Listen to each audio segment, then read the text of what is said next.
Sustain 267. Welcome to a special episode of Sustain 267 on Yarona FM. Currently, COP29 is underway in Baku, Azerbaijan, and during that time, we'll be bringing a few extra episodes instead of just once a week on Wednesday mornings. Today, we are talking Energy Day because that's the theme at 29 in Baku, and we are joined by Janet Milongo, who is the Energy Transition Senior Manager at Climate Action Network International. Janet, thanks for joining us. Thank you for having me.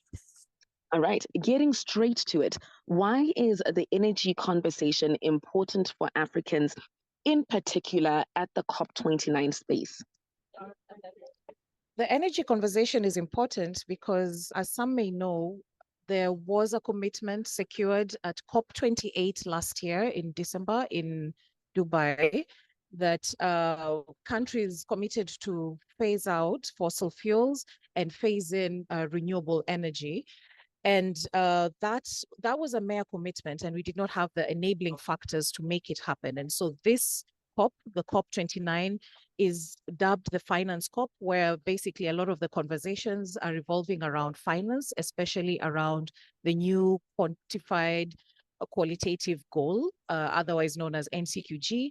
And this is to replace a previous goal, which was $100 billion goal to finance climate action. And so this is very important for the energy sector or the energy conversation as well, because as I said, this is the enabler of that commitment. And this is what actually realizes a just and equitable energy transition for communities at the national and local levels. And then just a quick one. I know we're hearing this energy transition phrase a lot. What is an energy transition in very simple terms?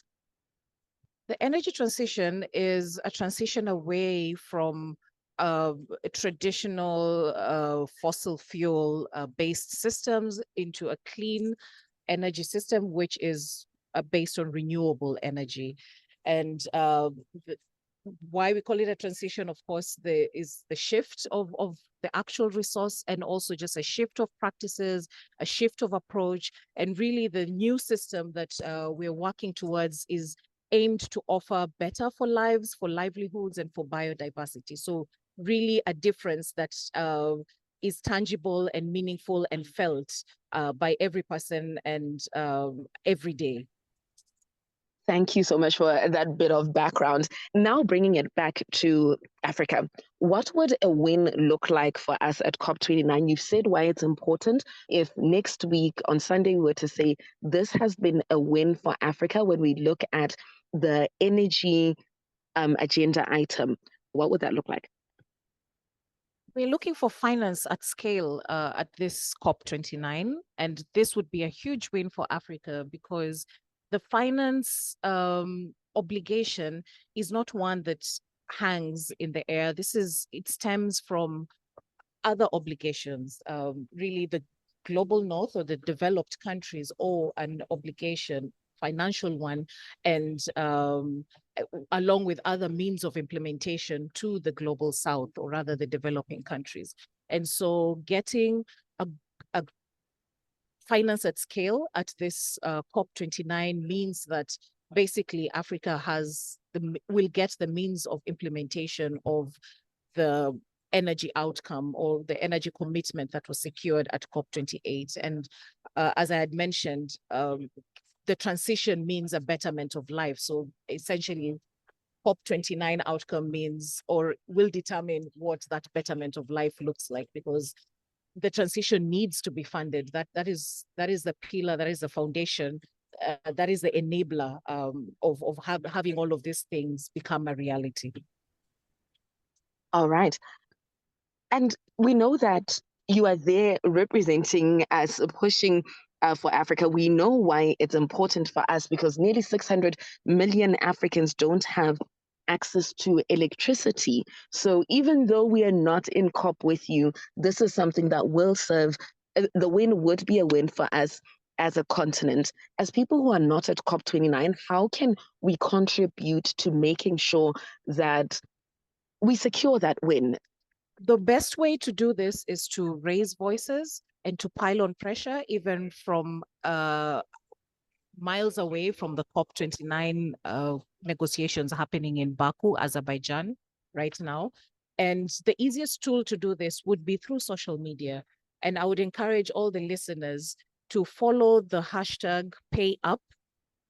It's a trending hashtag all across the world right now, and raise your voice, contribute to that hashtag, make your demands. And actually, coincidentally, here at COP29 and beyond globally, we're having 2 days that adapt the Global Days of Action. So that is today, the 15th of November, and tomorrow, the 16th of November.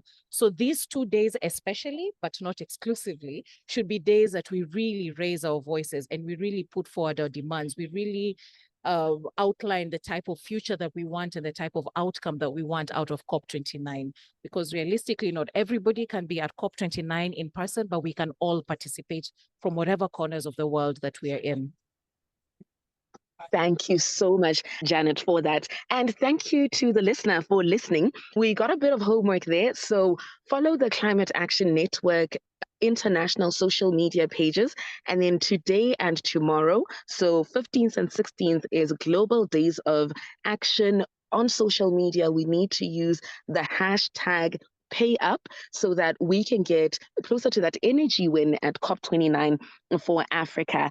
Thank you so much for listening. As usual, please follow us on the Sustain267 social media platforms, so that at Sustain267 on Instagram, on LinkedIn, on Facebook, and on what used to be Twitter, now X. And also, these recordings will be going up on our YouTube page. Feel free to follow us there as well.